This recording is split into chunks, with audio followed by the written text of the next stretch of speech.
Quantos creem que Deus vai abençoar a sua vida? Abra sua Bíblia, por favor, no livro de Lucas, capítulo de número 13.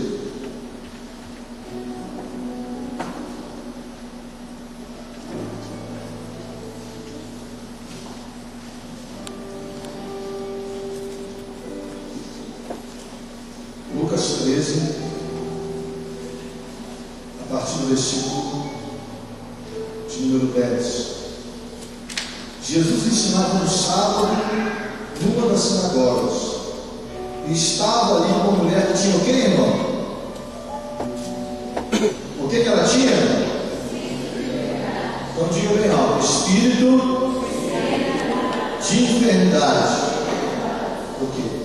Havia 18 anos e andava curvado, e não podia de maneira alguma se endireitar. E vendo-a, Jesus chamou a si e disse: mulher, está livre de sua enfermidade. E pôs as mãos sobre ela, e ela endireitou-se e glorificava a Deus. Versículo 16: não convinha soltar desta prisão no dia de sábado esta filha de Abraão, a quem 18 anos Satanás mantinha presa. Amém?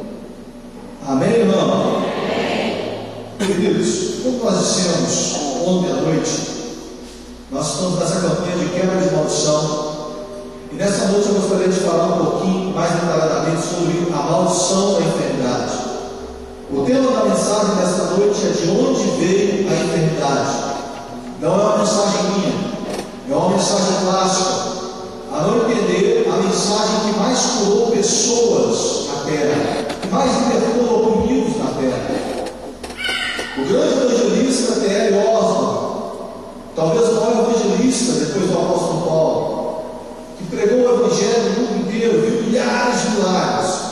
Conta ele que a vida dele mudou quando ele viu um homem de Deus pregar e explicar de onde veio a enfermidade. É um sermão, essa mensagem é muito antiga, pesquisando a origem dela, quem teria pregado ela pela primeira vez. A primeira vez que eu vi alguém pregando ela, não sei se antes dele alguém pregou, um pastor famosíssimo, a Bíblia dele saiu no Brasil há pouco tempo, Bíblia Dake. E por que essa mensagem é importante?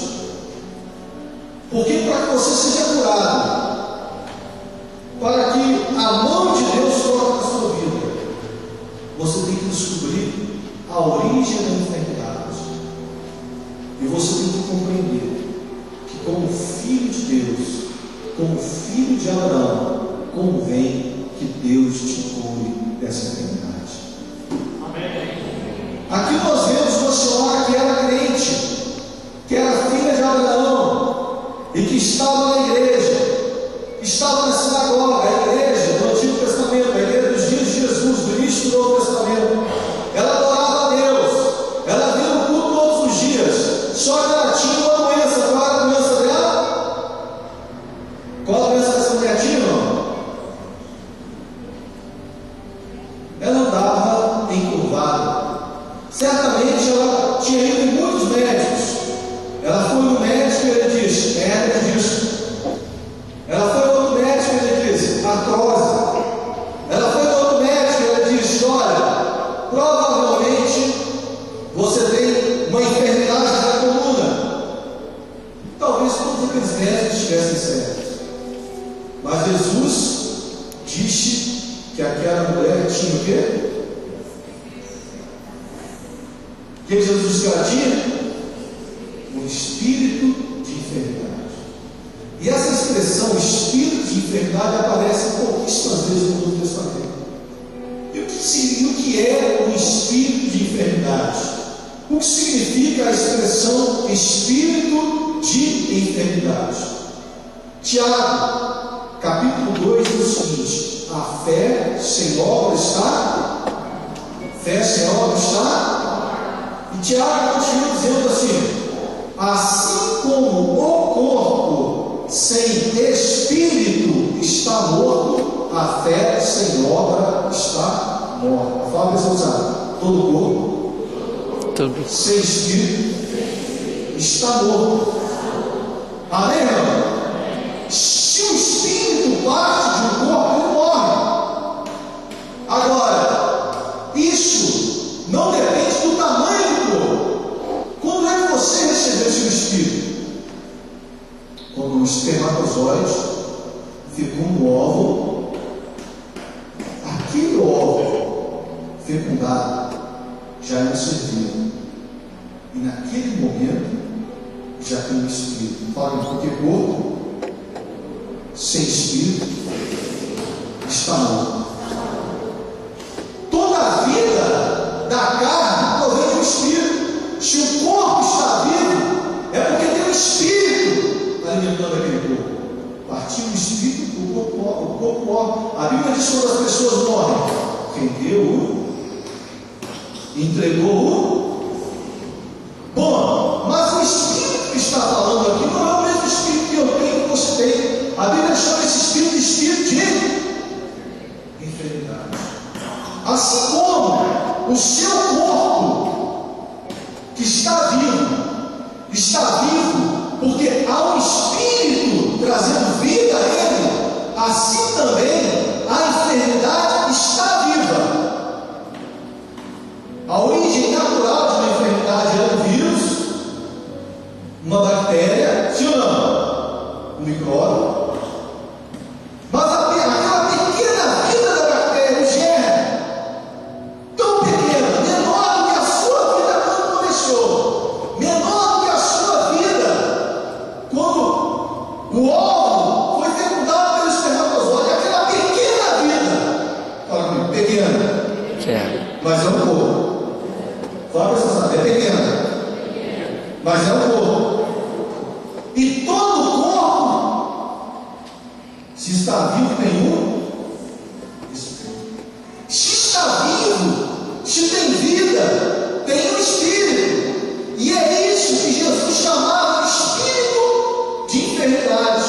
Jesus disse que aquela mulher estava doente, embora a medicina dissesse que o problema era na coluna.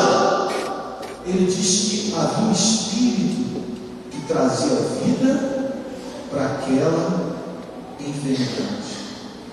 E você pode ver seguidamente isto acontecendo na Bíblia. Agora, esse espírito que traz vida à enfermidade, ele não pode vir de Deus, ele não pode prover de Deus. Por quê? Porque ele está destruindo a vida que veio de Deus. Toda enfermidade começa com pequenos vírus, uma pequena bactéria, um pequeno micróbio, uma pequena fraqueza no organismo humano, mas o objetivo dela é o quê? É destruir a vida do corpo. Então, a medicina tem um nome para essa enfermidade. Você pode olhar vários casos na Bíblia, olha só, vai lá para Mateus.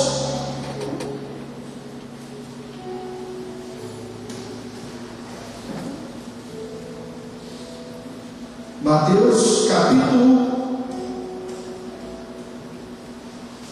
8.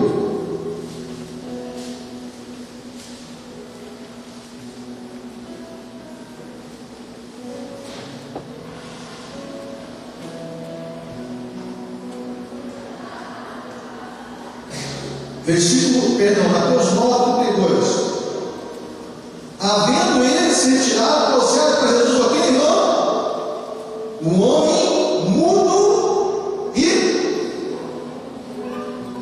e expulso o demônio falou. O homem era mudo. Os médicos diriam: as cordas vocais dele foram destruídas. Mas a Bíblia diz que Jesus expulsou o demônio e o homem falou. Se você continua lendo a Bíblia, capítulo 12 de Mateus, versículo 22. Trouxeram então o quê? Mateus 12, 22. Trouxeram então um cego e de tal modo Jesus o curou que o cego e mudo